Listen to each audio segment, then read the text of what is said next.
Nanti bisa yang penyembelih atau yang ini dia dikasih sebagai distribusi itu boleh, gitu kan. Tapi kalau dipakai alat bayar nggak boleh.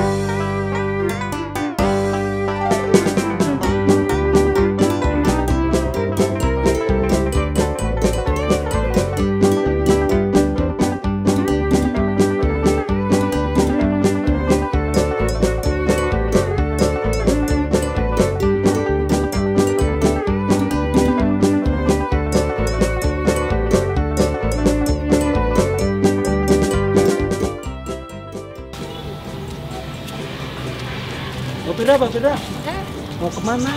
Mau keluar bentar. Ini ada titipan daging dari kampung. Biasanya pakai kupon, saya nggak dapat kupon. Sekarang lagi social distancing, jadi diantar ke rumah-rumah. Oh gitu. Ya. Alhamdulillah tuh kalau dapat. Ya. Makasih ya. Ya sama-sama Mbak. Ya, mari. Wow.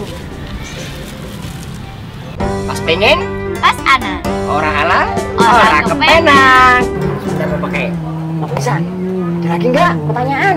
Tanyain dong Mas Eko. Nih, ini kan lagi pandemi. Kan kita nggak boleh kumpul-kumpul kayak Idul Adha tahun lalu kan. Nah, terus gimana tuh? Wah, bener juga itu nggak pakai. Ya. Ini nggak pakai kurban tahun sebelumnya dengan saat ini yang kita mengalami COVID-19 tuh nggak Pak? Kurbannya sama aja, cuma situasinya yang berbeda. Jadi kalau kurbannya tetap harus ada hewan yang dikurbankannya, harus juga dipotong, kemudian dagingnya juga harus didistribusikan, dibagikan, terutama bagi orang yang membutuhkan. Tapi kita juga boleh mengkonsumsinya.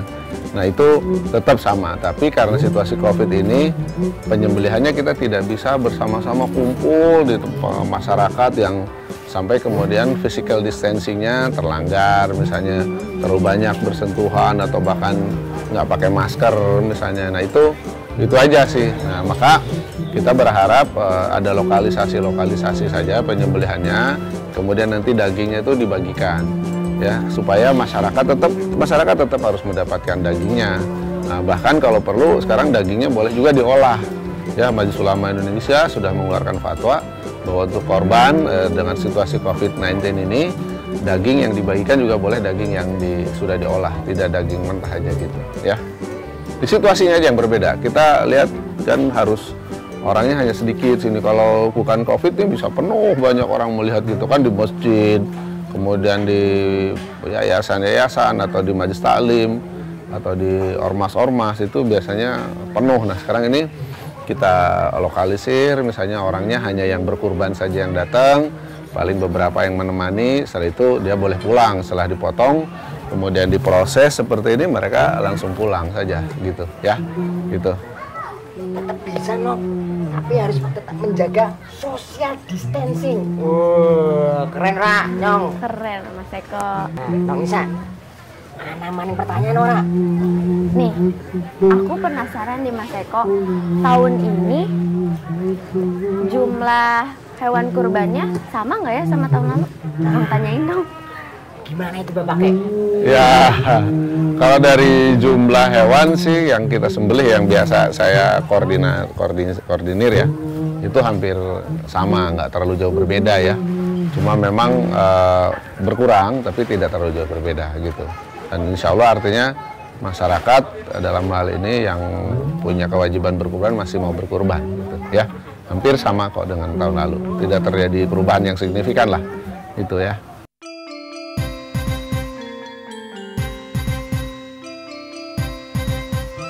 Bapak, boleh disebutkan jumlah hewan kurbannya enggak? Ya, boleh. Kalau ini tahun ini kita menyembelih 3 ekor sapi, ya. Kemudian dengan 22 ekor domba, ya. Itu dari beberapa orang yang kemudian kita kumpulkan. Ya secara pribadi saya juga ada, tapi teman-teman yang lain yang memang setiap tahun kita mengumpulkan untuk membagi ke masyarakat. Ya insya Allah ini berkah buat kita semua ya. Ada 3 ekor sapi, alhamdulillah sapinya juga, bahkan ada sapi yang yang turunan Spanyol dan Lampung.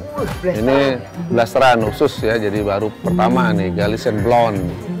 Itu kita dari pusat penelitian Kementerian Pertanian kita dapat. Nah itu kemudian kita dicobakan dagingnya bagus apa tidak, apa dagingnya pasti bagus, cuma banyak apa tidak. Katanya lebih banyak, 63%, 65% karkasnya. Ya itu kita coba hari ini, mudah-mudahan. Terima kasih. Gitu. Mas Eko, sapi aja blasteran. Mas Eko blasteran mana? Itu blasteran, kalau kamu tahu. Blasteran Brebes sama Wonogiri. Nah, itu mah bukan dong. Mas Eko, nih, saya juga ada penasaran nih. Kan selama ini tuh penyembelih itu dibayarnya sama kepala sama kulitnya, itu boleh nggak sih? Iya tuh Bapaknya, yang selama ini kejadian itu kan si penjaga kan bayarannya cuma kepala sama kulit. Nah itu sebenarnya boleh nggak Bapaknya? Dan kalau di sini seperti apa Bapaknya? ya kan gini, daging-daging itu kan untuk dibagikan, bukan untuk dibayarkan. Baik itu kulitnya, kepala itu kan sebenarnya hak untuk yang mendapatkan hak untuk dibagikan. Jadi itu tidak boleh sebagai alat bayarnya. Kalau alat bayar ya harus pakai uang, makanya biasanya kalau di masjid-masjid atau di DKM kan setelah mereka menyerahkan biaya hewan kurbannya, mereka juga kan dikenakan biaya untuk memotong dan mengolahnya. Jadi tidak boleh itu dipakai sebagai alat bayar. Ya bahwa kita nanti memberi kepada mereka itu cerita lain, tapi dipakai alat membayar itu nggak boleh, gitu kan? Karena itu bukan untuk alat bayar, tapi itu adalah untuk alat ya, untuk barang yang harus didistribusikan dan dikonsumsi, begitu.